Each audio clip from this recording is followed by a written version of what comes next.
ओम अतुलित बलधामं हेमशैलापदेहं धनुजवन कृशानं ज्ञानिनाम् अग्रगण्यं सकलगुणनिधानं वानराणां धीशं रघुपति प्रिय भक्तं वातजातं नमामि।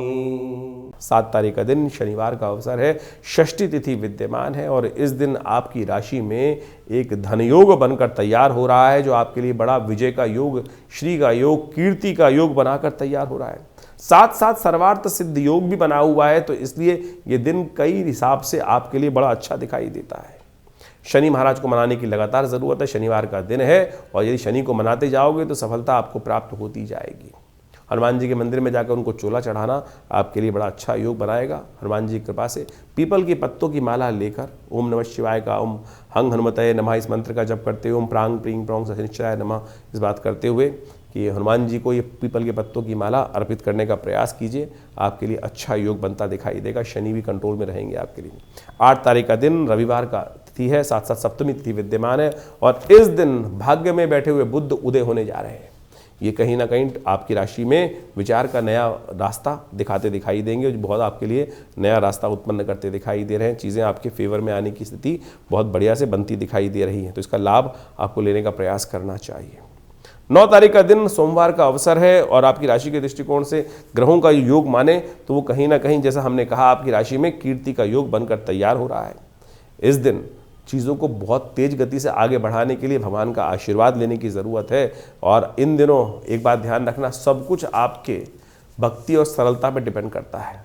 ये साल जो है आपकी राशि के दृष्टिकोण से हम बताएं, जितने सरल रहोगे ना, जितना भगवान की भक्ति करोगे, सरलता से लोगों की सेवा करोगे, सेवा भाव मन में रखोगे, उतना आपके नाम रहेगा और जितना स्वांता सुखाए मैं करते रहोगे, उतना आपके नाम नहीं, आपकी किस्मत को कहीं ना कहीं वो कमज़ोर करता दिखाई देगा। कोशिश करें सरलता से परमात्मा की शक्ति को समझकर साल को निकालने का प्रयास करें, उतना बढ़िया आनंद देने के योग बन जाएंगे।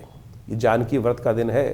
कहा जाता है फागुन मास की अष्टमी के दिन भगवान राम ने भी भगवती दुर्गा का व्रत कर कर संसार में विजय प्राप्त करी थी, तो आप भी उस समय को लाभ लेते हुए कार्य करें। 10 फरवरी का दिन मंगलवार का दिन है और मिथुन राशि वालों के लिए ग्रह नक्षत्रों के दृष्टिकोण से समझ लेना चाहिए, इस दिन मन की स्थिति थोड़ी कमज़ोर दिखाई देती है। ग्रहों का परिवर्तन का योग जो हो रहा है, कहीं ना कहीं स्वास्थ्य के मामले में जेब पर भारी पड़ता दिखाई दे रहा है। अननेसेसरी खर्चे आपके जीवन में पड़ते दिखाई दे रहे हैं, तो जो भी कार्य कर रहे हैं थोड़ा संभल के करने का प्रयास कीजिए, जेब पर भारी ना पड़े, जुर्माना ना हो।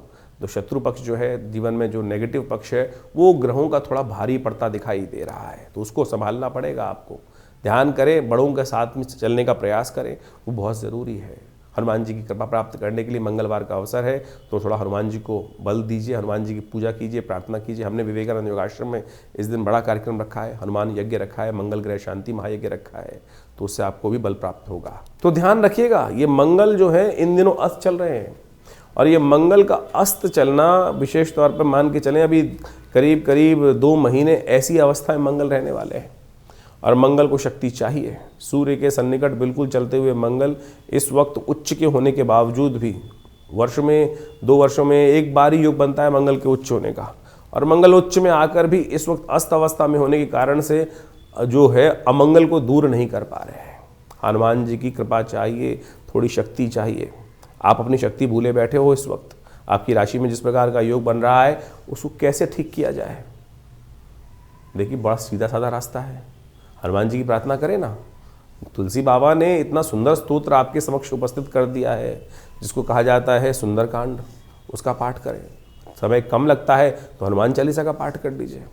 देखिएगा, ये हर मंगल के मंगल यदि सुंदरकांड का आप पाठ करें या करवाएं अपने नाम से, तो हनुमान जी की कृपा से बहुत सारे कष्ट जो है वो कैसे आपके दूर हो जाते हैं। ये हमने देखा है बहुत सारे लोग, और हमारे पास ऐसे लोग हैं, बहुत सारे लोग हैं जो हर मंगलवार को कहते हैं कि हमारे नाम से तो अवश्य कुछ ना कुछ भगवान का भजन हो जाए तो समस्त रूप से कष्ट दूर होने के योग बनाएंगे। तो उसी श्रृंखला में आज शाम, मंगलवार की शाम को विवेकानंद योगाश्रम में सुंदर रूप से सुंदरकांड का पाठ रहेगा, हनुमान जी का यज्ञ रहेगा, सुंदर सवामणि का भोग रहेगा। तो आप सब सादर आमंत्रित हैं, स्वयं भी आ सकते हैं और बहुत दूर बैठे हैं तो हमारे साथ लाइव हमारे चैनल पर जुड़कर समस्त कार्यक्रम के साथ जुड़ सकते हैं, अपने नाम से उस यज्ञ में आहुतियाँ देना चाहें तो उसके लिए व्यवस्था है और संपर्क सूत्र आपके समक्ष हैं, उनसे जुड़ सकते हैं हमारे साथ। ग्रहों का योगायोग आपने अभी समझा कि दिन पर दिन आपके ग्रहों के अनुसार से योगायोग क्या कुछ परिवर्तन आपके जीवन में कर रहे हैं।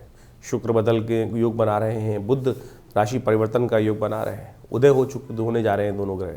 दोनों ग्रहों का उदय होने का जो प्रभाव है बहुत ही शुभ है। कई प्रकार के परिवर्तन, नए योग आपकी राशि के दृष्टिकोण से बनते आपने देखे।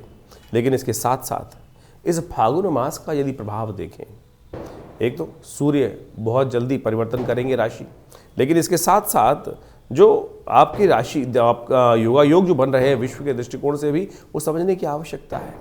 5 मंगलवार का योग पड़ रहा है इस फागुन के महीने में, और साथ साथ 5 सोमवार का योग भी पड़ रहा है। एक वृष्टिकारक है, शुभ योग बनाता है, और एक कहीं ना कहीं रक्त रंजित राजनीति का भी एक योग बनाता है।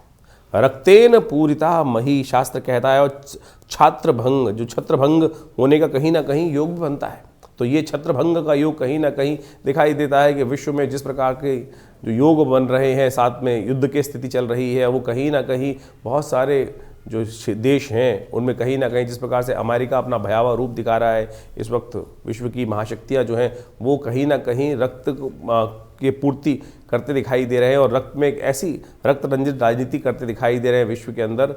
वो इन समस्त योगों के साथ साथ कहीं ना कहीं द्वेषपूर्ण राजनीति का प्रभाव दिखाते हैं। ये मंगल जो 5 इस महीने में पड़ रहे हैं वो कहीं ना कहीं कई देशों में छत्रभंग होने का योग भी बनेगा साथ साथ। लेकिन इस 5 मंगल के साथ साथ कहीं ना कहीं भूकंप आने का योग भी विशेष तौर पर दिखाई देता है। प्राकृतिक आपदाओं का कहीं ना कहीं योग बनता दिखाई दे रहा है। इसके साथ साथ जो शुक्र बुध का उदय हो रहा है वो वृष्टिकारक, कहीं ना कहीं सौम्यता का वरदान भी उत्पन्न करने के योग बनाएगा।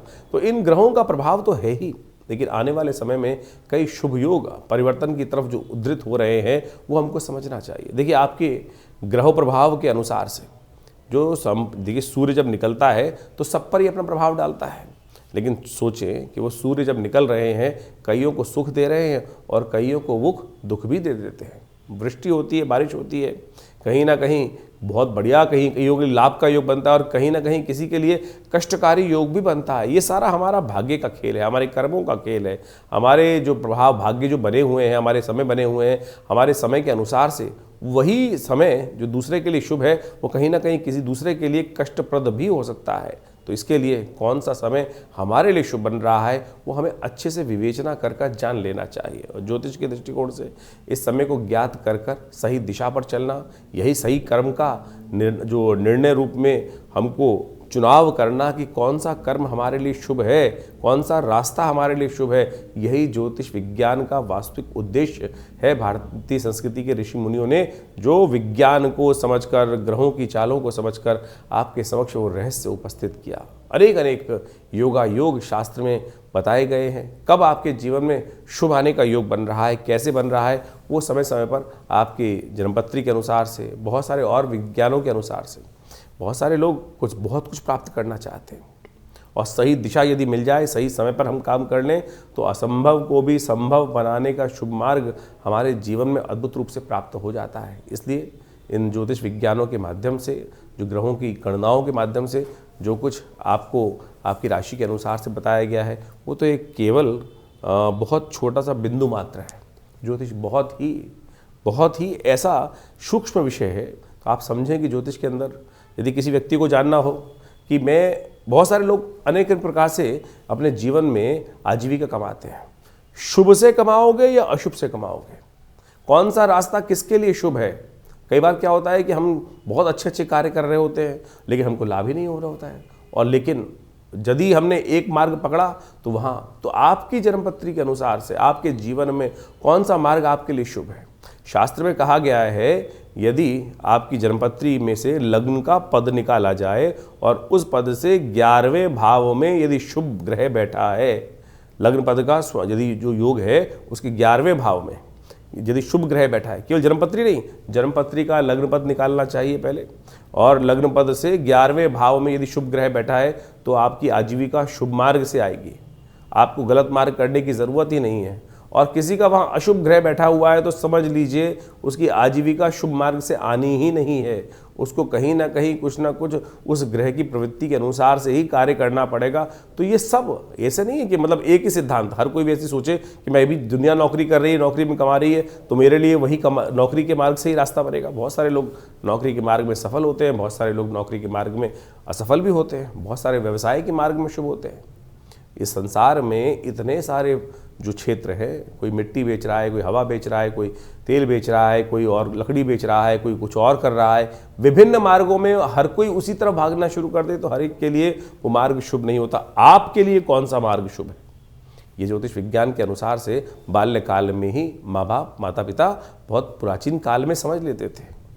जैसे आप सोचो, बड़ी बड़ी कथाएं विद्यमान हैं कि किस प्रकार से और कैसे आपके जीवन में विजय के योग बनने हैं, वो सब ऋषि महर्षियों ने पहले ही बहुत सारे लोगों को बताया और उस मार्ग पर चलकर समस्याओं का निदान भी हुआ और साथ में जीवन का लक्ष्य बहुत आसानी से प्राप्त हो गया। नहीं तो भटकते रहो इधर उधर ऐसे वैसे, और फिर जीवन में कहाँ रास्ता बनना था और कहाँ हम पहुँच गए।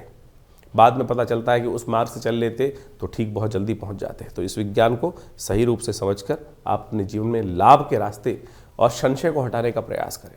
बहुत सारे विचित्र कुतर्की लोग होते हैं जो समय समय पर कुछ ना कुछ व्यंग्यात्मक तौर पे कुछ ना कुछ भाव उपस्थित करते रहते हैं। इन व्यंग्य के चक्कर में ना फंसें। आप शास्त्र की निर्णायक विधि के अनुसार से समझकर उन चीज़ों पर अपने लाभ को लेने का प्रयास करें, तब बुद्धिमानी होती है तो आपके लिए कल्याण का मार्ग होगा। और हम लगातार आपके साथ अपने चैनल के माध्यम से जुड़े ही रहते हैं। और जो कोई प्रत्यक्ष रूप से आश्रम पे आने चाहते हैं तो बहुत सारे समय समय पर जो यज्ञ इत्यादि होते ही रहते हैं। नित्यवती आश्रम पे करीब करीब 8 घंटे का यज्ञ रहता है। रविवार को एक जो सब साधारण के लिए कार्यक्रम रहता है सुबह 8:30 बजे से लेकर करीब करीब 10 बजे 11 बजे तक। तो उसमें तो कोई भी सादर आमंत्रित है, सब लोग उसमें आया करें, यज्ञ में बैठे। माँ भगवती का सुंदर शिव विग्रह जो 500 साल पुराना है और पाकिस्तान क्षेत्र से आश्रम पर 1947 में आया, उनका दर्शन करें। माँ भगवती की कृपा से अभी सुंदर रूप से शिवरात्रि का महापर्व आने वाला है और ये शिवरात्रि का महापर्व बहुत विशेष रूप से भगवान शंकर की प्रसन्नता के लिए रुद्राभिषेक अपनी अपनी मनोकामना के अनुसार से दूध से, दही से, घी से, सब गन्ने के रस से, इच्छुरस से, गंध के द्वारा सब व्यवस्थाएं आश्रम पे की जाएंगी। आप आइए, उसमें बैठिए। आने वाली जो 15 फरवरी है उसमें ये बड़ा उत्सव रहेगा। अपना स्थान आरक्षित कर आप उस यज्ञ में पधार सकते हैं। भगवती की कृपा से आपकी मनोकामना सिद्धि के योग बहुत अद्भुत रूप से बनेंगे।